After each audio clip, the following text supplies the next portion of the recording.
ስለ ኳስ የማውቀው ነገር የለኝም። ስለዚህ በዛ ቃል የምገባው ነገር አይኖርም። ነገር ግን በአስተዳደር ስራ በሌሎች ተጓዳጆች ስራ የሚቀርቡትን አስተያየቶች ከጓደኞቼ ጋር በማቀነባበር ክለቡ ለተሻለ ስራ ወደፊት እንዲራመድ ለማድረግ የበኩሌን አስተዋጽኦ ለማድረግ ቃል እገባለሁ። አመሰግናለሁ።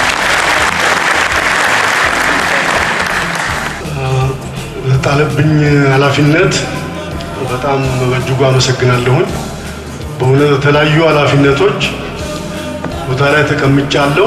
እንደዚህ የምወደው ክለብ በኃላፊነት አይቶ ሲያስቀምጠኝ በጋራ ከወንድሞቼ ጋራ ተገናኝቼ የምችለውን ሁሉ ለማድረግ እድል ስለሰጠኝ በጣም አመሰግናለሁ።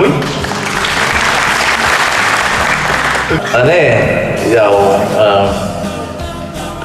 አሁን ካሉት የቦርድ አባሎችና ከደጋፊዎቹ ጋር በመሆን ቅዱስ ጊዮርጊስ የሚመጣበትን ሁሉ በመቋቋም የሚገጥመንን ፈተና ሁሉ በመቋቋም ከደጋፊው ጋር በመሆን ይህን ክለብ የበለጠ ደረጃ ለማድረስ እስከ ሕይወት መሰዋት ድረስ እንደምደርስ እገልጽላችኋለሁ።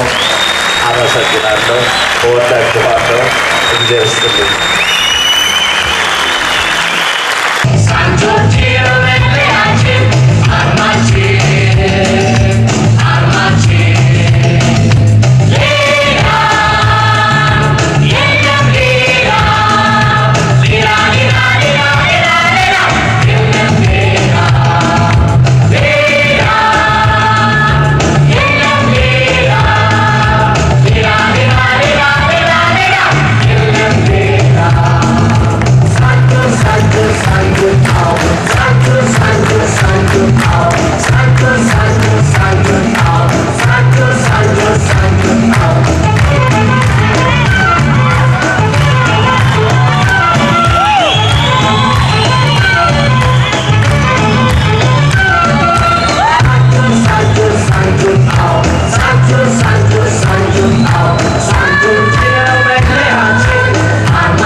ለቅዱስ ጊዮርጊስ እድገት በየጊዜው በሚሊዮን የሚቆጠር ሀብታቸውን በማፍሰስ ላይ የሚገኙት ሼክ መሐመድ ሁሴን አላሙዲን ለኢትዮጵያ ስፖርትም አለኝታነታቸውን አረጋግጠዋል። ብሔራዊ ቡድኖቻችንን በየጊዜው ያበረታታሉ፣ ታላላቅ የስፖርት ውድድሮችን ይረዳሉ። ከኛ አልፎ የምስራቅ አፍሪካ እግር ኳስ እየተጠናከረ እንዲሄድ ለ3 ዓመታት ውድድሮችን ማካሄጃ ገንዘባቸውን የለገሱ ውድ ኢትዮጵያዊ ናቸው። ለኚህ ባለውለታ የስፖርት ማህበሩ የቦርድ አባላትና ደጋፊዎች በስማቸው የቅዱስ ጊዮርጊስ ስታዲየም እንዲገነባ በአንድ ድምጽ ወስነዋል። ጊዮርጊስ ስታዲየም እንደሚያስፈልገው በውል ያሰብንበት ነበር። ዲዛይኑን ጨርሰናል። በኋላነት እኔ አላየሁትም። በስሜ መሰየሙን ገና ዛሬ የሰማሁት። በዛ ላይ ዕዳ ጨምሮኛል። በእኔ በኩል 80% ወጪ እኔ እችላለሁ።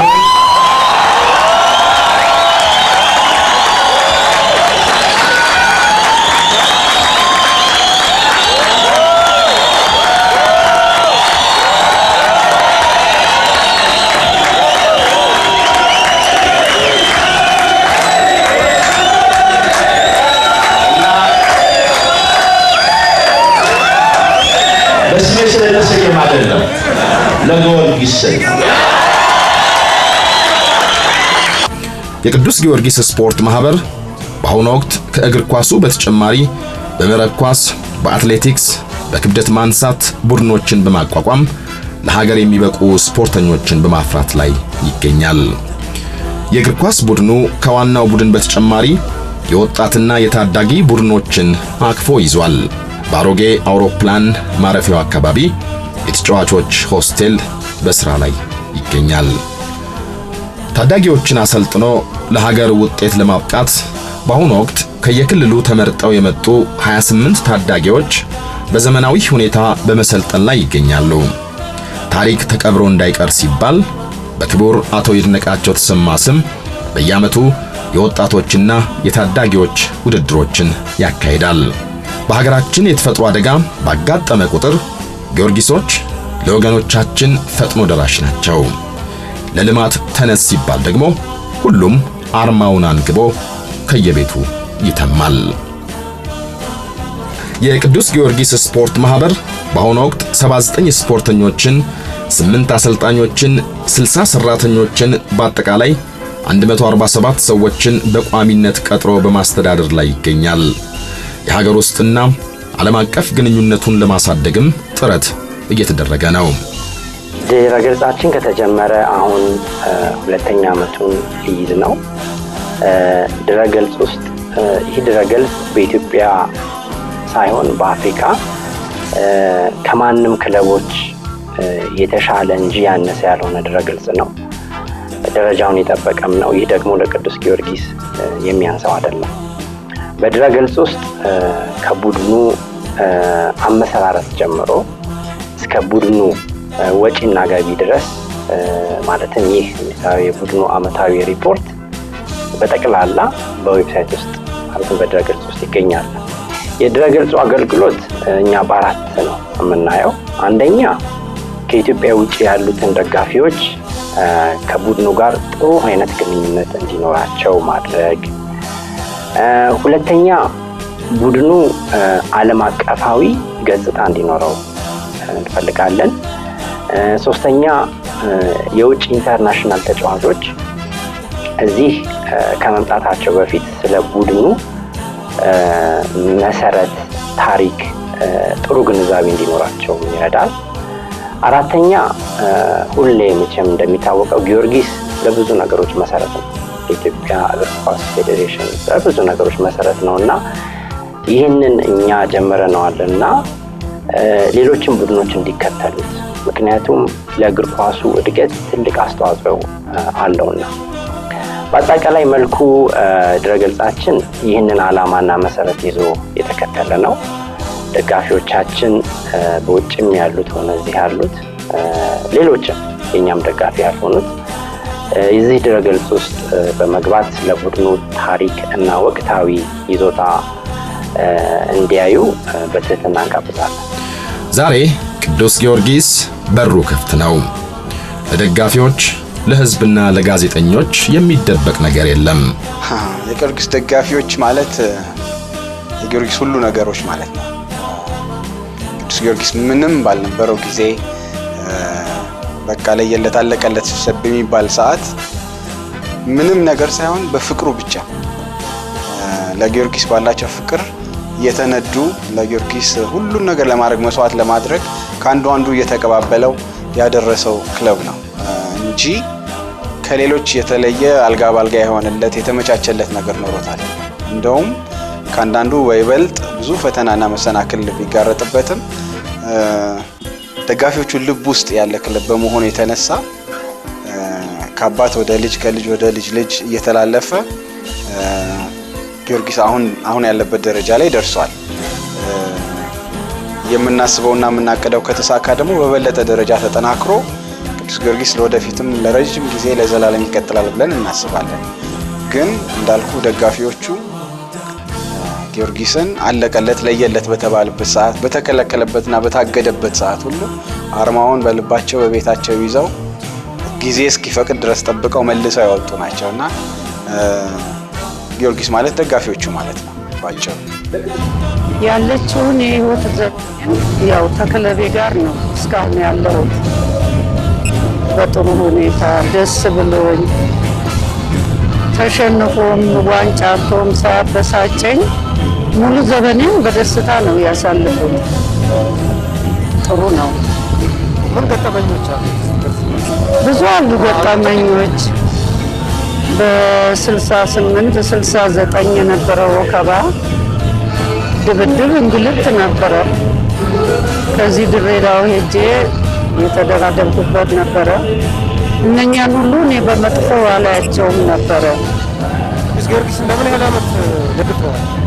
አሁን እንግዲህ ወደ 60 በዚህ አካባቢ 60 ዓመት ያለፈው።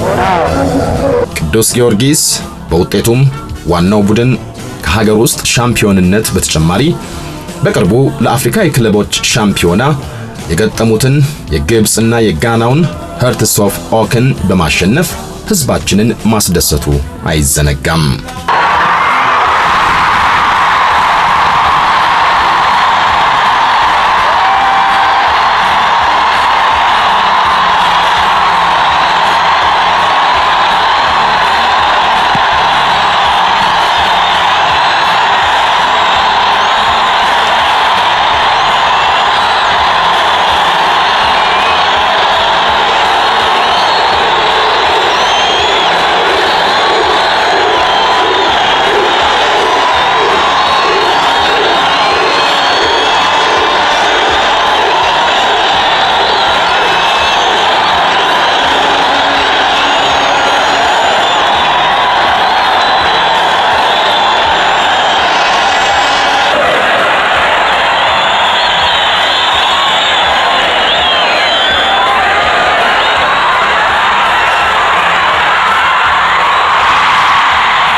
የቦርዱ ሊቀመንበር እስኪ የመጨረሻውን ህልሞን ይንገሩን አልናቸው።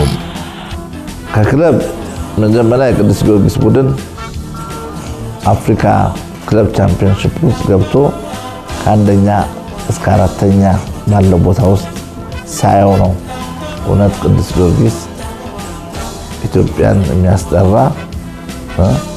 የኛ መከታ ነው ብዬ ብለው ያን ጊዜ ነው። ያ ነው የለህን የሀገር ውስጥ ውድድር ማሸነፉ እንደተጠበቀ ሆነ።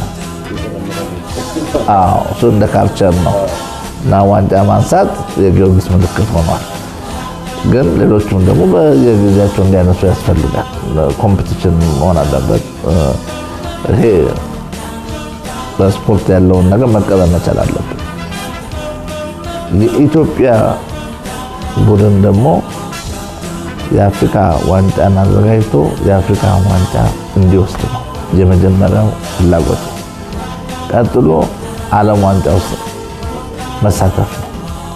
እዚህ ላይ ምንም ኮምፕሮማይዝ አናደርግም እና እነዚህ ነገሮች እንግዲህ ሲፈጸሙ ማየት ለለፋሁበትም ህዝቡም ለደከመበትም ለሁላችንም መልስ የሚሰጡት እነዚህ ውጤቶች ሲመጡ ነው። ለዚህ ደግሞ የሚያስፈልገው ስፖርቱን የሚያውቅ አመራር ሲኖር ነው። ለዚህ ሁሉ አመራር ነው እና የበሰለ የሚያመዛዝን አዋቂ የሆነ አመራር ላይ የሚቀመጥ ሰው ሲኖረን በጣም ጥሩ ውጤት እናመጣለን ብዬ ገምታለሁ። ቅዱስ ጊዮርጊስ 72 ረጅም ዓመታትን ተጉዞ እነሆ የሶስተኛው ሚሌኒየም መግቢያ ወቅት ላይ ደርሷል። ይህንንም ታሪካዊ ዘመን በድል አድራጊነት አሸብርቆ ተቀብሎታል።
የኢትዮጵያ መንግስት ሼክ መሐመድ ሁሴን አላሙዲን ለሀገራችን ስፖርት እድገት በማድረግ ላይ ላሉት ወደር የሌለው አስተዋጽኦ የላቀ ሽልማት ሲያበረክትላቸው ቅዱስ ጊዮርጊስ የሚድሮክ የሚሊኒየሙ ዋንጫ ሻምፒዮን ሆኗል።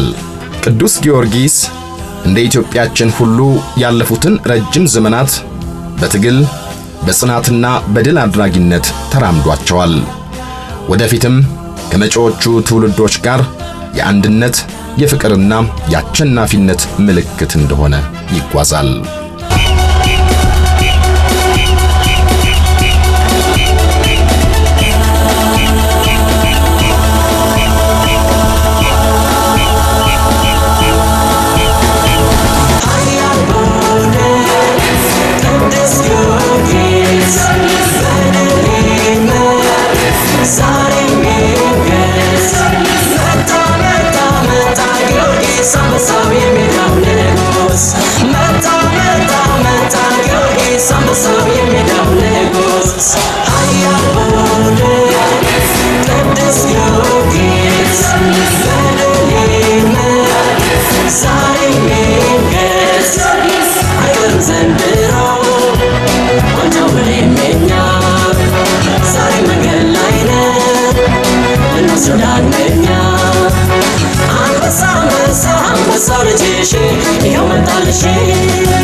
ሻምፒዮን እናሸንፋለን የድል ጽዋችንን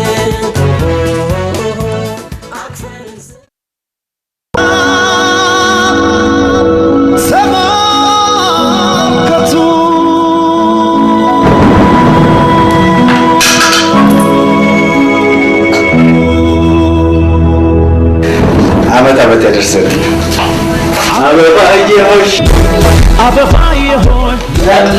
ቅዱስ ጊዮርጊስ ቢራ በመላው ዓለም ለምትገኙ ደንበኞቻችን በሙሉ መልካም በዓል ይሁንላችሁ። ቅዱስ ጊዮርጊስ ቢራ የጥራት አምባሳደር።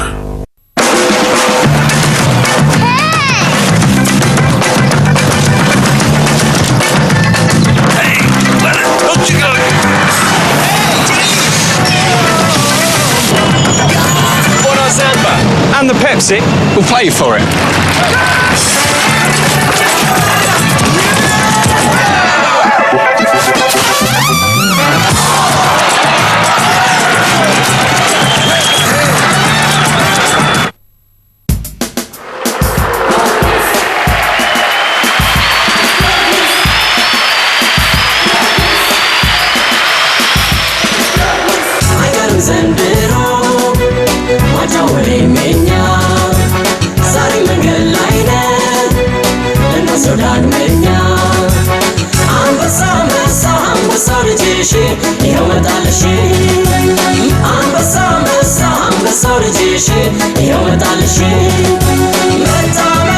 Meta, Giorgis, I'm sorry,